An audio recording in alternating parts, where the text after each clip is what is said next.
கிடைக்காம ரொம்ப ஏங்குறாங்க. ஆனா எங்களுக்கு ஸ்டேஜும் கிடைச்சு, பேசுறதுக்கு மைக்கும் கிடைச்சு, அதுக்கு மேல் த கிரேட் லெஜண்ட் எங்க பக்கத்துல இருக்கிறப்ப ரொம்ப சந்தோஷமா இருக்கு. ஒரு சின்ன கவிதை மட்டும் சொல்லணும்னு ஆசைப்படுறேன்.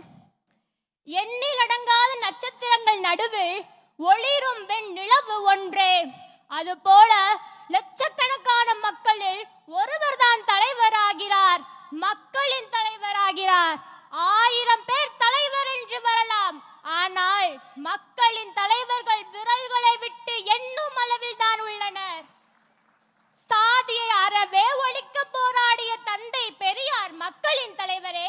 ஏழை பிள்ளைகளுக்கு கல்வியை அள்ளித்தந்த காமராசரும் மக்களின் தலைவரே. இவ்வரிசையில் அடுத்ததாக வருபவர் திரையுலகில் இன்று இளைய தளபதியாக வலம் வந்து நாளை தமிழகம் பெற போகும் என் அன்பு அண்ணனும் மக்களின் தலைவர் தான் என்று சொல்வதில் மட்டற்ற மகிழ்ச்சி கொள்கிறேன். பாரதி மீட்கவும், இளைஞர்களை சிறை பிடிக்கும் போதையை ஒழிக்கவும் போர் ஒன்று தொடக்க போகிறார் தமிழகத்தின் நாயகன். அப்போரில் வருங்கால இந்தியாவின் தூண்களாக விளங்க போகும் நாங்களும் எங்கள் குடும்பமும் வாக்குகளின் மூலமாக